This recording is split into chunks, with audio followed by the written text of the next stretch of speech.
Hello, I'm Charles Kovess, Australasia's passion provocateur. Welcome to this week's episode of the Charles Kovess Show.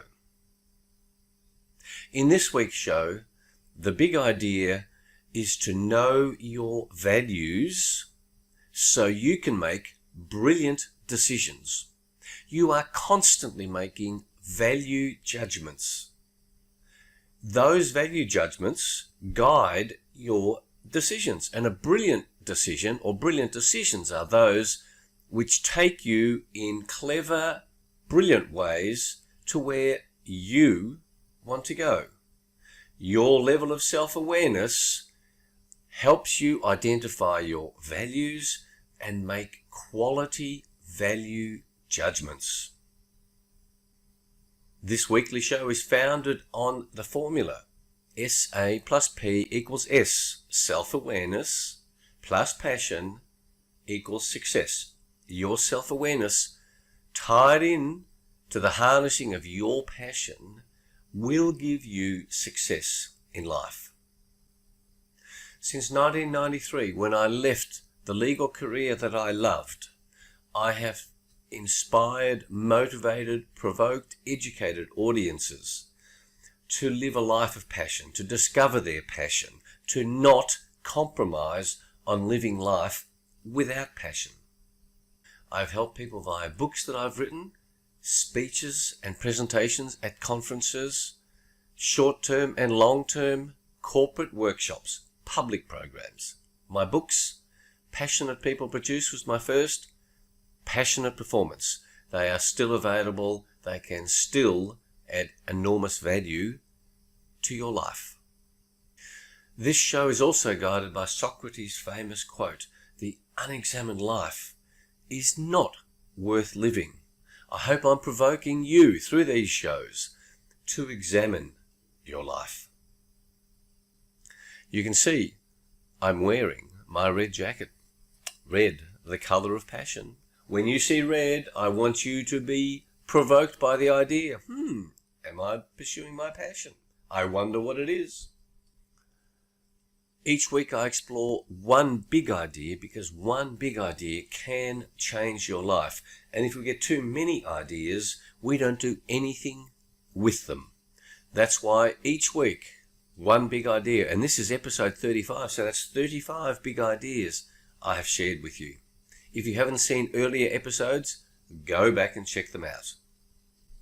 Each week I share with you a number of simple resources that help you use the one idea, to harness the one big idea in your life. A quote, a song, the lyrics of a song, a health tip, a spiritual tip, some humour, and a book. This show is not politically correct. I hope you've got that from me now. I have no desire to be politically correct. I'm supportive of addictions. I'm addicted to coffee, as regular listeners and viewers would know. What joy. I subscribe to the view that we have a soul, a spirit, a heart, because my definition of passion is that it's a source of unlimited energy from your soul, your spirit, your heart. That's why it's so important, and everybody's got it, but very few people are pursuing their passion. Many people know what their passion is, but they don't believe they can pursue their passion. So, what's happened in the week that's just been? Well, the big news in Australia is that on Wednesday night, South Australia was locked down. And this was such an outrageous act by a Liberal government, which in Australia is more a conservative government. It gets quite confusing because in America a Liberal government is a left-leaning government. South Australia locks its state down, and I can't express my horror at what happened any better than the views of John Roscombe, the chief executive of the Institute of Public Affairs, a magnificent organisation that was established in 1943 to fight for human freedom. This was during World War II. And the Institute of Public Affairs, if you haven't heard of it, check it out at ipa.org.au. I'm a member. I honour its work. And since coronavirus has hit, the number of people who understand the threat to our freedoms from government overreach has meant a massive increase in membership of the IPA, thereby giving it increased resources. John Roscombe wrote beautifully on Friday in his email newsletter about this madness of the South Australian government decision. Let me quote. Even before the news, a few hours ago from Adelaide, which is the capital of South Australia, I'd been planning to start today's email with a comment about South Australia. I was going to say that, like so many other IPA members who I've been in touch with, I was horrified that the government of South Australia had locked the entire population of the state in their homes for 6 days, 1.7 million people, because of a COVID-19 outbreak in one location in Adelaide. At least in Melbourne, under lockdown, people were allowed outside for exercise. That was not a luxury afforded to South Australians. And then I was going to comment that perhaps what concerned me more than the South Australian government's decision was the seemingly widespread acceptance of something so draconian and so illiberal. It just seemed to be accepted. It struck me that in the 8 months since the first outbreak of COVID-19, governments have got no smarter at dealing with the virus and no less authoritarian and no less heavy-handed. I'm one of those people who back in March assumed that when governments were attempting to manage the crisis, they would do so in a way that allowed us to live our lives in as normal a way as possible. Unfortunately, I could not have been more wrong. Why governments have acted the way they have and why they have been allowed to is something for argument and debate in the years ahead. One of my favourite columnists, Janet Daly, who writes in the Telegraph in the UK, wrote a piece entitled "How Modern Democracy Has Given Rise to Lockdown Totalitarianism." The expectations that an omniscient state can prevent every death has led us down a dark path. Daly's argument was that the political culture of Western democracies has changed in recent decades so that there is, quote, the belief that the state is now morally responsible for all outcomes. The state must promise not just the best healthcare it can provide, but a kind of immortality, end quote. She's right, says John Roscombe.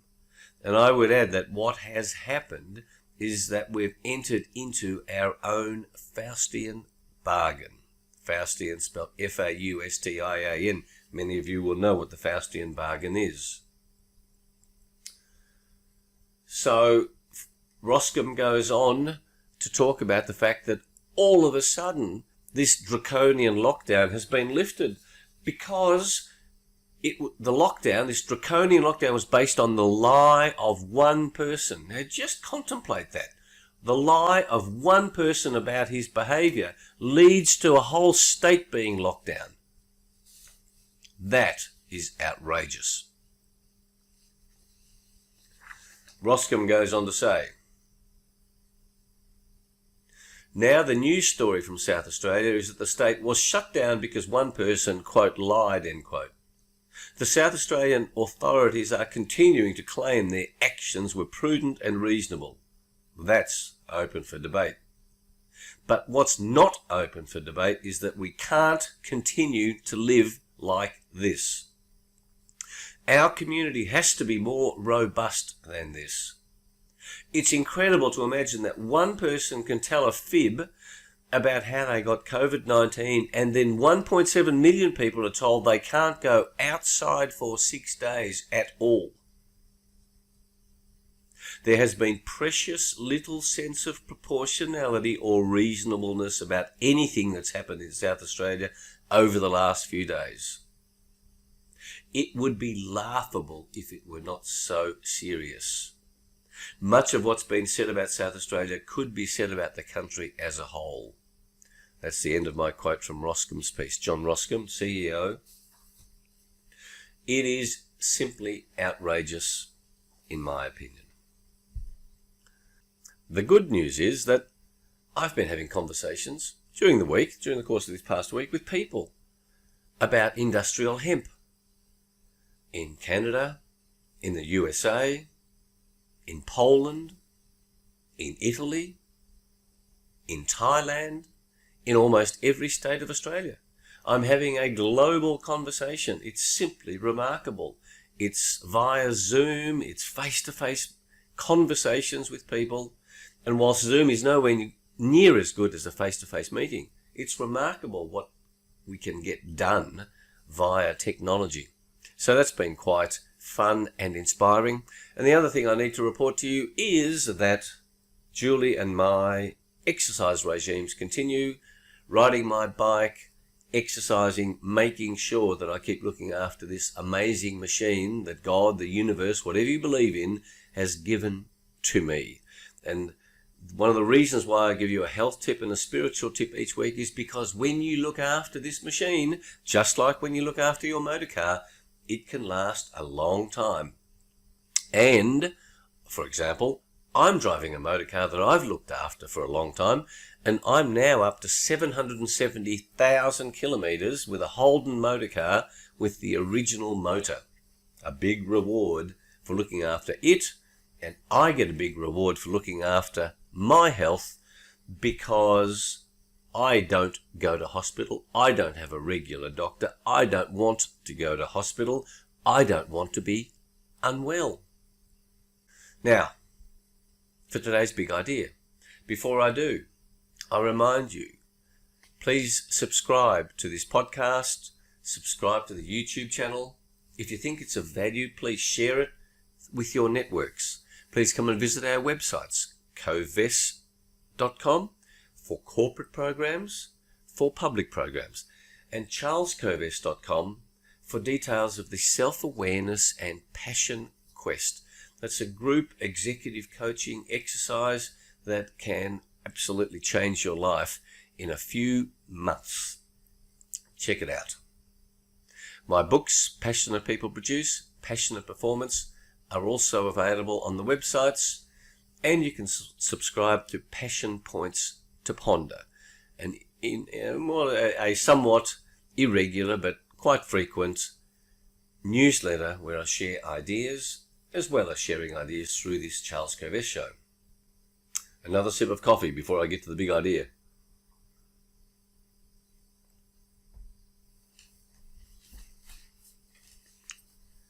You make value judgments all the time. When you know your values, you can make brilliant decisions. When you make value judgments, you have to make decisions between competing values. When you know your values, when you know your hierarchy of values, the order in which they are of importance to you, you make better decisions. And your life today is entirely a function of the decisions that you have made right up to this point, including the brilliant decision that I made to marry Julie. She likes that one. When you know your values, you don't make crappy decisions, shitty decisions. You are consciously aware. You are self-aware. You say, this is what I value. So what are values? Values are whatever you value. Values are what are important to you, what you hold dear, what you think is the point of life or the most important parts of life. They are your values. I value many things. I have a long list of values, much more than 12. I recommend that you bring your list of values down to 12, but to give you an idea, I value integrity, health, freedom, passion, love of family, friends, challenge, learning, growth. But I can't pursue all of my values that I know are important to me at the same time. You can't either.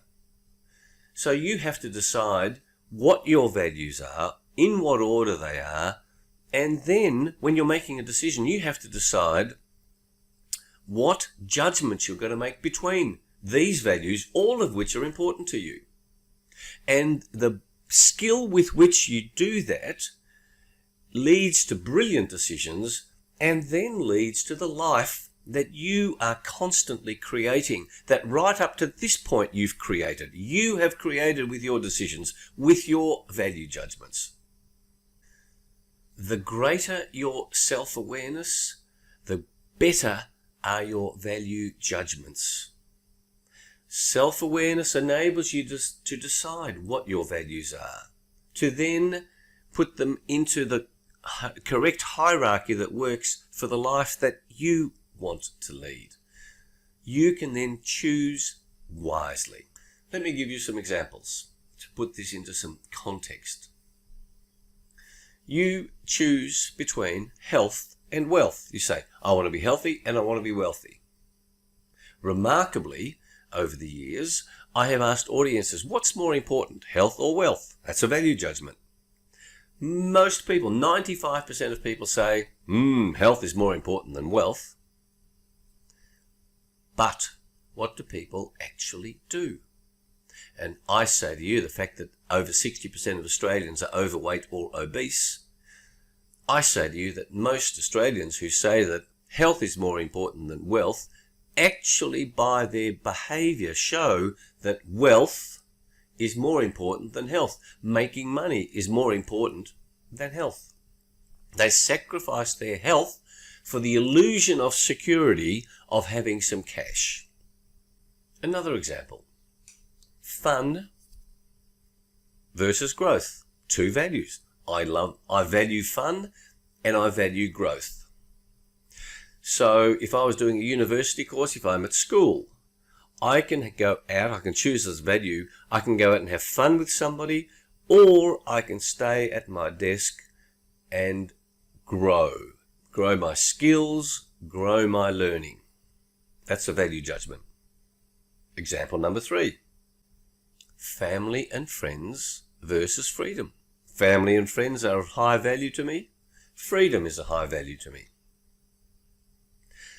I'm willing, I have to make a value judgment. If I fight for freedom, am I willing to put at risk relationships with family and friends? That's a value judgment. If I say I'm going to not fight for freedom, I'm going to let these lockdowns occur, I'm going to just put up with what the government says and with certain of my family and friends who think these lockdowns are a good idea, that's a value judgment. Am I willing to risk relationships with family and friends in my fight for freedom?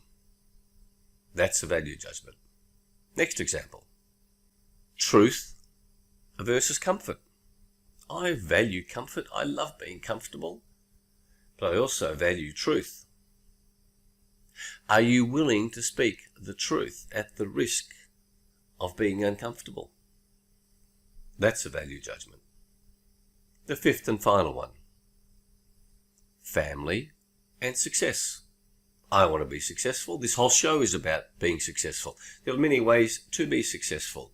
We make the value judgment. If I want to be spectacularly successful, a global success, I many times need to make a value judgment that I'm going to focus on pursuing my business success, whatever success means to me, at the expense of not paying attention to my family for a period of time. If I want to be a global success, but I never want to not spend time with family, that won't work. I need to choose. I hope that gives you an idea of the difficulty of the challenge of making these value judgments. And that's why continuing with your self-awareness is so important, and to articulate what you do actually value and to put them in order. You need between 10 and 15. I have 12 values. When I run workshops for companies, I help individuals decide their own values, and then I help the organization decide its values. Because there's another issue here, that if you work for a company whose values are significantly different to yours, it will kill your passion. A conflict of values kills your passion. And then you end up struggling at work because your passion that you once had, you now see that your values are contrary to those of the organization. This is a crucial issue in how you live your life and in the direction it goes and in what you end up getting in your life, just as what you have now is a function of your previously made value judgments. I urge you to get good at this so that you make ever more brilliant decisions. Now, the song. Spot of coffee first. The song happens to be Julie's favourite song. Joni Mitchell. Both Sides Now. Both Sides Now. What a great song for dealing with this question. Rows and flows of angel hair, and ice cream castles in the air, and feather canyons everywhere. Looked at clouds that way. And the three choruses are so beautiful.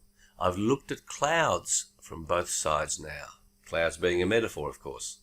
From up and down and still somehow. The clouds' illusions I recall. I really don't know clouds at all. The second chorus.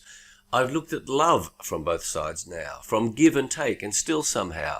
It's love's illusions that I recall. I really don't know love. Really don't know love at all. And then the third one. I've looked at life from both sides now, from win and lose, and still somehow. It's life's illusions I recall. I really don't know life at all. Stick around on this show. I'll help you get better at getting to know a little bit more about life. And when you see that every element of life has both sides, and you make these value judgments, both sides, you then progress down the journey to making better decisions, even in the midst of the illusions in which we live. My quote for this week's episode is by Confucius. And of course he was Chinese, and of course we're having all sorts of dramas in Australia about the relationship with China. But this is a very relevant quote to today's big idea. To know what is right and not to do it is the worst cowardice. To know what is right and not to do it is the worst cowardice. So in the context of the extraordinary 2020 that we've had, what do you think is right? I've got a beautiful meme over the course of the last few weeks. The people who killed Anne Frank followed the law. The people who protected Anne Frank were breaking the law. What is, for you, the right thing to do? Now, the spiritual tip. You know I have 10 F's. Regular viewers, listeners would know about the 10 F's. One of them is fornication, making love. And I thought, one of the keys to your health is, if you have a partner, is to do a lot of lovemaking. I'm on a mission to have people doing more. The F word is fornication, that's the polite word, but making love. Making love is a spiritual experience, crucial to your health. I urge you to examine your life in terms of your values, because this is a health issue as well. 50% of men over 50 years of age have erectile problems. That's because they haven't, in many cases, been looking after their health. This is according to AMA, Australian Medical Association statistics. So your ability to make love is a crucial element to your health, to your mental, physical, and spiritual health. That then leads me to the book of the week. Wonderful book. I learned huge amounts from this. Sexual Secrets for Men. Subtitle, What Every Woman Will Want Her Man to Know, by Kerry Riley with Diane Riley. I commend it to you. That, of course, then leads to the joke of the day. A bit of humour, can't be too serious. A university lecturer was discussing, and of course this bit of humour is consistent with what we've been talking about with growth versus fun. Go to learning, you've got to go and learn. You put fun to one side for the moment. You make that daily judgment. Well, here we are in university. The university lecturer discussing the anatomy of the male genitalia of various African tribes. He went on, the Zulu tribe is known to have the longest penis. It was starting to get embarrassing for the female students. One girl at the back of the lecture hall decided she'd had enough and walked out. She had just reached the door when the lecturer called out, "There's no hurry, madam. The next plane to Johannesburg doesn't leave until 9:30 Saturday morning." That made me laugh. Anyway, bit of fun. Take a risk. I like taking risks. Just in case you didn't know. That's about it. Think about how today's big idea can help you make brilliant decisions, because you make excellent value judgments. Check out our websites. Subscribe to Passion Points to Ponder. Subscribe to this podcast or YouTube channel. Check out the Self-Awareness and Passion Quest at Charles Curves & Co.